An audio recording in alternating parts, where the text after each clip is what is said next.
எல்லாருக்கும் வணக்கங்க.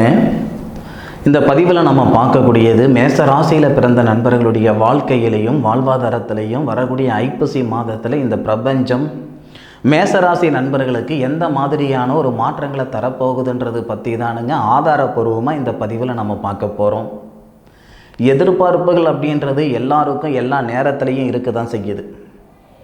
இந்த மாதத்தில் நமக்கு சாதகமான ஒரு தருணம் வந்துருமா, இந்த வாரத்தில் ஒரு சாதகமான ஒரு நாள் வருமா, இந்த நாளில் ஒரு சாதகமான நேரம் வருமான்ற எதிர்பார்ப்பு எல்லாருக்கும் இருக்க தான் செய்யுது இல்லையா? கஷ்டத்தில் தான் காசு பணத்துடைய அருமை தெரியும், பசிக்கிறவனுக்கு தான் சாப்பாட்டுடைய அருமை தெரியும், தாகத்தில் இருக்கிறவருக்கு தான் தண்ணியுடைய அருமை தெரியும்னு சொல்லுவாங்க. இந்த ஐப்பசி மாதத்தில் நிறைய நண்பர்களுக்கு மாற்றங்கள் வரப்போகுது என கிரக அமைப்புகள் அந்த மாதிரி. மாத தொடக்கம் ஐப்பசி மாதம் 1ஆம் தேதி வெள்ளிக்கிழமை, இது எல்லாருக்கும் தெரியும். அக்டோபர் 18ஆம் தேதியிலிருந்து நவம்பர் 15ஆம் தேதி வரை ஐப்பசி மாதம் 29 நாள். ஆச்சரியமாக இருக்கும், என்ன சார் ஐப்பசி மாதம் 30 நாள் தானே 29 நாளுன்னு சொல்கிறீங்க? 5 வருடம் அல்லது 6 வருடத்துக்கு ஒரு முறை ஐப்பசி மாதம் 29 நாளாக வரும். நம்ம பிப்ரவரி எப்படி 4 வருடத்துக்கு ஒரு முறை 4வது வருடம் 29 நாள் வருமோ, அந்த மாதிரி ஐப்பசி மாதம் 30 நாளாக இருக்கிறது, 29 நாளாக வரக்கூடிய வருடமும் இருக்குதுங்க. இந்த குரோதி வருடத்தில் வரக்கூடிய ஐப்பசி மாதத்துக்கு 29 நாள் தான். இந்த ஐப்பசி மாதம் 1ஆம் தேதி வெள்ளிக்கிழமை பிறக்கப்படக்கூடியது அசுவினி நட்சத்திரத்தில் மேஷராசியில். மேஷராசியில் அசுவினி நட்சத்திரத்தில் தான் மாதம் பிறக்கப்படுது. அசுவினி நட்சத்திரத்தில் சந்திரன் மேஷராசியில் இருக்கக்கூடிய ஒரு சூழலில் சந்திரனுடைய நட்சத்திரத்தில் தான் கேது பகவான் இருப்பார். அசுவினி நட்சத்திரம் யாருடைய நட்சத்திரம்னா கேது பகவானுடைய நட்சத்திரம் நம்ம சொல்லுவோம். சந்திரன் கேது பகவானுடைய நட்சத்திரத்தில் இருப்பார். கேது பகவானுடைய நட்சத்திரத்தில் சந்திரன் இருக்கிற மாதிரி சந்திரனுடைய நட்சத்திரத்தில் கேது பகவான் இருப்பார். மேசராசியில் பிறந்தவங்க விநாயகர் வழிபாடு இந்த மாதத்தில் எடுக்கிறது அவ்வளோ சிறப்பு. மாதம் 1ஆம் தேதியே, அதாவது அந்த ஐப்பசி மாதம் 1ஆம் தேதியே அரச மரம் ஆலமரம் கிடையாது, அரச மரமும் வேப்ப மரமும் சேர்ந்திருந்து அதன் அடியில் விநாயகர் இருந்தால் அந்த விநாயகரை வழிபாடு செய்கிறது சாமி சத்தியமாக அவ்வளோ சிறப்பு, அவ்வளோ பிராத்தம். மீண்டும் இந்த மாதிரி ஒரு தருணம் எப்போ உங்களுக்கு வரும்னா 6 வருஷத்துக்கு ஒரு முறை தான் இந்த மாதிரி ஒரு தருணம் வரும். அப்போ கூட சந்திரன் மேசராசிக்கு 4வது பாவகத்துக்கு அதிபதி சுபஸ்தானாதிபதி கேது சாரத்தில் ஏறி கேதுக்கு சந்திரன் சாரம் கொடுத்துருப்பாரான்றது சந்தேகம்தான். காற்று அடிக்கும் போது தூற்றிக்கிடணும், வயசு இருக்கும்போது வாழ்ந்துக்கிடணும். மேசராசி நண்பர்களுக்கு அருமையான பிராத்தம் வரக்கூடிய ஐப்பசி 1ஆம் தேதி. அது மட்டும் இல்லை, மேசராசிக்கு அதிபதி யாருன்னா செவ்வா குருவுக்கு நட்சத்திரம் கொடுப்பாரு. இந்த மாத தொடக்கத்தில் மிருகசீரிச நட்சத்திரம் 2வது பாதத்தில் 57 டிகிரியில் மேசராசிக்கு 2வது பாவகத்தில் இருக்கக்கூடிய குரு பகவான் இருப்பார். குரு பகவானுடைய நட்சத்திரத்தில் செவ்வாய் இருப்பார். செவ்வாய் குரு பகவானுடைய வீட்டை பார்ப்பார், குரு பகவான் செவ்வாவுடைய வீட்டை பார்ப்பார். இங்கேயே நல்ல பரிவர்த்தனை. மாத தொடக்கத்திலேயே கேதுவும் சந்திரனும் பரிவர்த்தனை. அதே மாத தொடக்கத்தில் செவ்வாவும் குருவும் பரிவர்த்தனை. அதே மாத தொடக்கத்தில் மேஷராசிக்கு 2வது பாவகத்துக்கு அதிபதி 7வது பாவகத்துக்கு அதிபதினு சொல்லக்கூடிய சுக்கிரன் அசுரகுருவும் குரு பகவான் தேவகுருவும் பார்வை பரிவர்த்தனை. எவ்வளோ ஒரு அற்புதமான ஒரு தருணமாக இருக்குதுன்னு பாருங்க. இது மட்டும் இல்லைங்க, புதனாதித்ய யோகம் நம்ம சொல்லுவோமே, புதனும் சூரியனும் சேர்ந்து இருக்கிறது. புதனும் சூரியனும் சேர்ந்து புதனாதித்ய யோகமாக இருந்து உங்களுடைய ராசியான மேசராசியை பார்க்கக்கூடிய தருணமும் இந்த மாத தொடக்கத்தில். ஐயா, ஒரு மாதத்தில் ஒரு யோகம் இருந்தாவே நமக்கு பெரிய விஷயம். கிட்டத்தட்ட இந்த ஐப்பசி மாதத்தில் 4 யோகம் பக்கம் இருக்குதுங்க. இந்த 4 யோகத்தில் ஏதாவது ஒரு யோகம் நமக்கு கை கொடுக்காம போயிடுமா? என்னதான் நமக்கு நேர காலங்கள் சாதகமாக இருந்தாலும் உழைப்பின்ற விதையை போட்டால் தான் விருட்சம் அப்படின்ற வளர்ச்சி நமக்கு வரும். மேசராசியில் பிறந்த நண்பர்களுக்கு இந்த ஐப்பசி மாதம் நல்ல தருணமாக இருக்கும், அதில் மாற்று கருத்து இல்லை. உங்களை மிகைப்படுத்தி சொல்லணுன்ற அவசியம் எனக்கு இல்லை. உங்களுக்கு ஊரில் சொல்லுவாங்க இல்லைங்களா, நாக்கில் தேன் தடிவு விடுறது, அந்த பழக்கம் எனக்கு கிடையாது. இது நடக்கும், முயற்சி பண்ணி பாருங்கள். உங்களுடைய ராசியாதிபதி ராசிக்கு 3வது பாவகன் சொல்லக்கூடிய தகரியஸ்தானத்தில் இந்த மாதம் 3 தேதி வரை, ஐப்பசி மாதம் 3ஆம் தேதி வரைக்கும் இருப்பார். இந்த நிமிஷம் உங்களுக்கு அந்த யோசனை இருக்கோ இல்லையோ, ஐப்பசி மாதம் 1ஆம் தேதி 2ஆம் தேதி 3ஆம் தேதி அந்த 3 நாளில் நிச்சயம் உங்களுடைய வாழ்வாதாரத்தில் வளர்ச்சி அடையணுன்ற ஆசை ஆதங்கம் நிறைய இருக்கும். தனியாக தொழில் செய்யணுன்ற ஆசை நிறைய பேருக்கு வரும். இருக்கிற தொழிலை அதிகப்படுத்தணுன்ற ஆசை நிறைய பேருக்கு வரும். இருக்கிற தொழிலை மாற்றங்கள் செய்யணும், இடமாற்றங்கள் செய்யணுன்ற எண்ணங்கள் நிறைய பேருக்கு வரும். நிச்சயம் வரக்கூடிய ஐப்பசி மாதம் மேஷராசி நண்பர்களுக்கு ஒரு பயனுள்ள ஒரு மாதமாக இருக்க போகுது. மேஷராசிக்கு 10வது பாவகத்துக்கு அதிபதி சனி பகவான் ஐப்பசி மாதம் 1ஆம் தேதிக்கெல்லாம் பார்த்தீங்கன்னா வக்கர நிவர்த்தி அடைஞ்சிருப்பார். வக்கர நிவர்த்தி நவம்பர் மாதம் 15ஆம் தேதி தானே சார், அக்டோபர் மாதம் 18ஆம் தேதி மாதம் பிறக்கதில்லை அப்படின்னா, வக்கர நிவர்த்தி அடையக்கூடிய கிரகம் அந்த கடைசியிலே நல்ல பலன்கள் கொடுக்க ஆரம்பிச்சிடும். மற்ற கிரகங்கள் எல்லாமே வக்கரத்துக்கு வந்ததுக்கப்புறமோ அல்லது வக்கர நிவர்த்தி ஆனதுக்கப்புறமோ பயிற்சி ஆனதுக்கப்புறமோ நல்ல பலன்கள் கொடுக்கும். ஆனால் இந்த சனி பகவான் பயிற்சி ஆகிறதுக்கு முன்னாடியே, அதாவது சொல்லுவோம் இல்லைங்களா, யானை வர்றதுக்கு முன்னே ஓசை வர்றது, யானை வர்றதுக்கு பின்னே யோசை வர்றது முன்னேன்னு சொல்லுவோம் இல்லைங்களா, அந்த மாதிரி இந்த சனி பகவான் வரார் அப்படின்னா அவர் வரத்துக்கு முன்னாடியே அவருக்கு உண்டான பலன்கள் கொடுப்பார். இத்தனை நாள் மேசராசி நண்பர்களுக்கு பாதகாதிபதியாக இருந்த சனி பகவான் ஐப்பசி மாதம் 1ஆம் தேதிக்கு இந்த பக்கம் பார்த்தீங்கன்னா சாதகமாக வரார். அதுக்கு இன்னொரு காரணம் கூட உங்களுக்கு நான் சொல்கிறேன். சனி பகவான் 11வது பாவகத்தில் லாபஸ்தானத்தில் இருந்து 3வது பார்வையை மேசராசியை பார்க்குறாரு. ஐப்பசி மாதம் 3ஆம் தேதி மேசராசிக்கு அதிபதி செவ்வாய் மேசராசிக்கு 4வது பாவகன் சொல்லக்கூடிய சந்திரனுடைய ஆதிக்கத்துக்கு போயிட்டு 8வது பார்வையை சனி பகவானை பார்ப்பார் செவ்வாய். சனி பகவான் செவ்வாய் வீட்டை பார்க்குறார், சனி பகவானை செவ்வாய் பார்க்குறார். நல்ல பரிவர்த்தனை. இந்த பலன் பார்த்துக்கிட்டு இருக்கிற நண்பர்கள் கேட்கலாம், சார் யார் எங்கே இருந்தால் எங்களுக்கு என்ன சார், யார் எங்கே பார்த்தா எங்களுக்கு என்ன சார், எங்களுக்கு தேவை பலன். பிரச்சனை இதுதான்றது உங்களுக்கு தெரியுதுங்க. அந்த பிரச்சனைக்கு தீர்வு கொடுக்குறவங்க மட்டும் ஜோசிகாரன் கிடையாது. பிரச்சனை வந்ததுக்கு என்ன காரணம், அந்த பிரச்சனை தீருதுன்னா எதனால் தீருது அப்படின்றத நான் சொல்லணும் இல்லையா. நான் வாக்கு சொன்னால் பரவாயில்லைங்க, ஐப்பசி மாதம் கல்யாணம் நடந்துடும், ஐப்பசி மாதம் குழந்தை உண்டாயிடும், ஐப்பசி மாதம் வீடு வாங்கிடுவீங்க. எப்படி வீடு வாங்கிறதுக்கான வாய்ப்பு வரும்? கல்யாணம் நடக்குதுன்னா எந்த கிரகம் எந்த இடத்துல இருந்தால் அதுக்கான பிரார்த்தம் வரும்.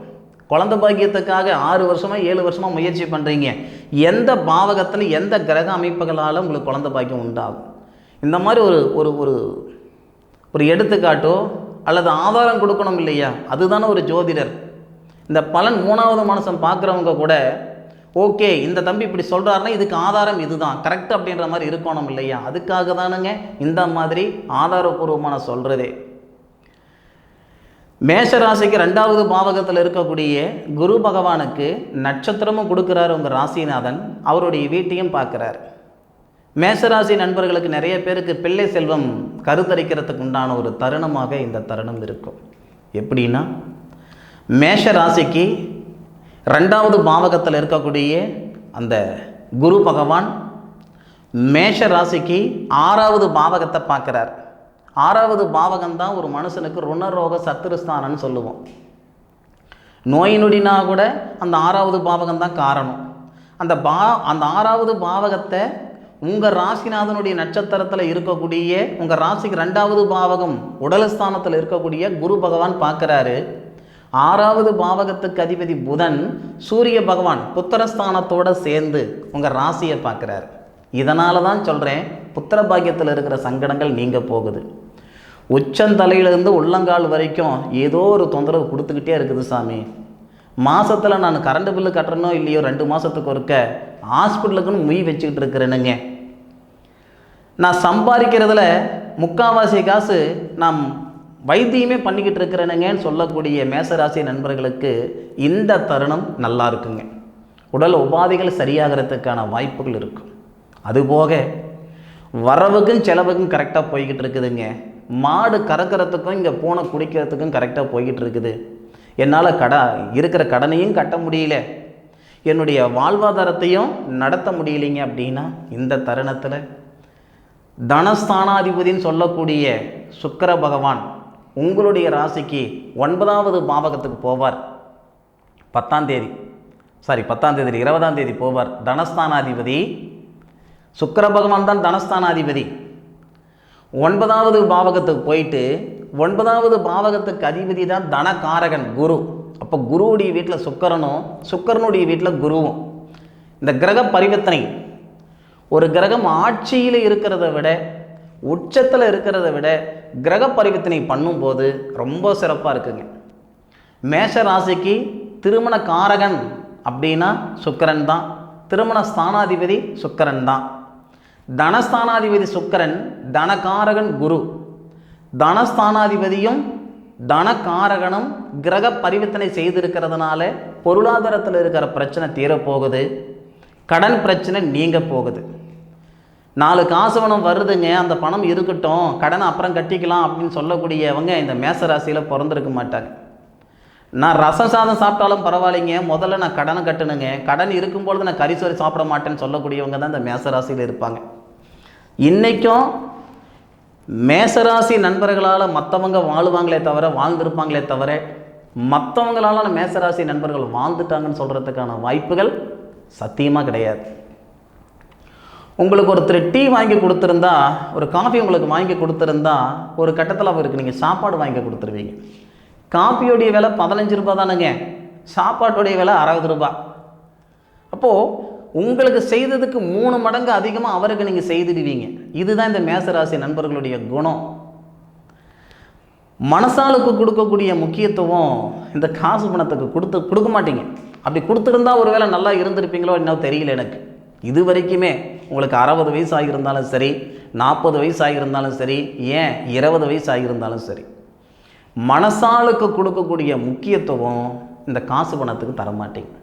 எத்தனையோ பேர் மேஷராசியில் பிறந்தவங்க தன்னுடைய அண்ணனை வாழ வச்சவங்க, தம்பியை வாழ வச்சவங்க, அக்காலை வாழ வச்சவங்க, தங்கையை வாழ வச்சவங்களாம் நிறைய பேர் இருக்காங்க.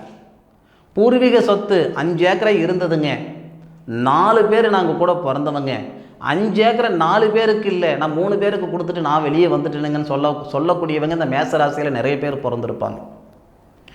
தன்னுடைய பூர்வீக சொத்தை தார வாத்துட்டு வந்தனுங்க அப்படின்னு சொல்கிறவங்களாம் தான் இந்த மேசராசியில் இருப்பாங்களே தவிர மற்றவங்களுடைய சொத்து பற்றி நான் அடித்து பிடுங்கிக்கிட்டேனுங்கன்னு சொல்கிறவங்க இந்த மேசராசியில் இருக்க மாட்டாங்க. அதே மாதிரி ஐப்பசி மாதத்தில் 12ஆம் தேதி, ஐப்பசி மாதம் 12ஆம் தேதி என்னன்னா, உங்கள் ராசிக்கு 3வது பாவகத்துக்கு அதிபதி, 6வது பாவகத்துக்கு அதிபதி 8வது பாவகத்தில் மறையிறாரு. அது கொஞ்சம் சங்கடமாக இருக்கும். அவசரம் வேண்டாம், வேகம் வேண்டாம். வண்டி வாகனம் வாங்குறவங்கெல்லாம் கொஞ்சம் நிறுத்தி நிதானமாக செயல்படுங்க. தீபாவளிக்கெல்லாம் பைக் எடுக்கலாம்னு இருந்துனுங்க, கார் எடுக்கலாம்னு இருந்துங்க, கொஞ்சம் யோசனை பண்ணி பண்ணுங்க. ஏன்னா 6வது பாவகத்துக்கு அதிபதி 8வது பாவகத்தில் சனி பகவானுடைய பார்வை வாங்குவார். அப்போது ஐப்பசி மாதம் அந்த 12ஆம் தேதியிலிருந்து ஐப்பசி மாதம் கடைசி வரை 29 தேதி வரை வாகனம் வாங்கிறது இந்த மேசராசி நண்பர்கள் கொஞ்சம் தவிர்த்துக்கிறது நல்லது. அதுபோக அந்த தருணத்தில் குடுக்கல் வாங்கல் வச்சுக்கிறது நல்லது. வாங்கின பணத்தை கட்டுங்க, தப்பில்லை. அடுத்தவனுக்கு காசு பணம் கொடுக்கணும்னா கொஞ்சம் யோசனை பண்ணி செய்யுங்க. நான் மீறி கொடுக்குறேன்னா அது உங்களுடைய சொந்த சௌகரியம். அது நீங்கள் மொய் போட்ட மாதிரி தான் இருக்குமே தவிர மீண்டும் வாங்குற மாதிரி சூழ்நிலைகள் நிச்சயமாக இருக்காது. இல்லைன்னா அனுபவிச்சு பாருங்கள். ஐப்பசி மாதம் 20ஆம் தேதி நான் முதலையே சொன்னேனுங்க, சுக்கிர பகவான் மாறுறாருன்ட்டு. நிறைய பேருக்கு திருமணத்தில் இருக்கிற தடைகள் நீங்கும். இதுக்கு இன்னொரு அர்த்தமும் சொல்கிறேன். சுக்கிர பகவான் அப்படின்றவர் திருமண ஸ்தானாதிபதி 9வது பாவகத்தில் வராருன்னு சொன்னேன். உங்கள் ராசியாதிபதி யாருன்னா செவ்வாய் கடகத்தில் இருந்து 4வது பார்வையாக திருமண ஸ்தானத்தை பார்க்குறாரு. என்னைக்கு 3ஆம் தேதியிலிருந்தே. சுக்கிரன் மாறுறது 20ஆம் தேதி. செவ்வாவுக்கு 40 நாள் பயிற்சி. அப்போது உங்களுக்கு ஐப்பசி 3ஆம் தேதியிலிருந்து கிட்டத்தட்ட 40 நாள் உங்கள் ராசிக்கு 4வது பாவகத்தில் தான் ஒரு ராசிநாதன் இருப்பார். 4வது பார்வையாக திருமண ஸ்தானத்தை பார்க்குறார். பிரிஞ்சு போன காதலர்கள் ஒன்று சேருவாங்க. நிறைய தம்பதிகள் கணவன் மனைவிக்குள்ளே இருக்கிற சங்கடமெல்லாம் தூக்கி போட்டுட்டு நிம்மதியான வாழ்க்கை வாழுவாங்க. இந்த வருடத்தில் வரக்கூடிய தீபாவளி மேசராசி நண்பர்களுக்கு உண்மையிலேயே ஒரு சிறப்பான தீபாவளியாக அமையும். நீங்கள் நினச்சி பார்க்க முடியாத அளவுக்கு ஒரு மகிழ்ச்சியை கொடுக்கக்கூடிய ஒரு தருணமாக அமையும். அதில் மாற்று கருத்து இல்லை. ஐப்பசி மாதம் 29ஆம் தேதி கடைசி சனி பகவான் உங்கள் ராசிக்கு 10வது பாவகத்துக்கு அதிபதி, 11வது பாவகத்துக்கு அதிபதி சனி பகவான் வக்கர நிவர்த்தி அடைவார். அது இன்னும் சிறப்பாக இருக்கும்.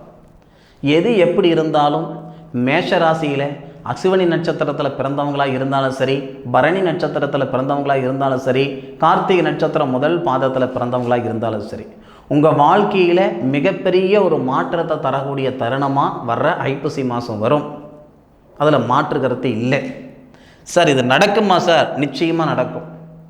அலற குழந்தைக்கு தான் பால் கிடைக்குன்னு சொல்லுவாங்க. நல்லா புரிஞ்சுக்கோங்க.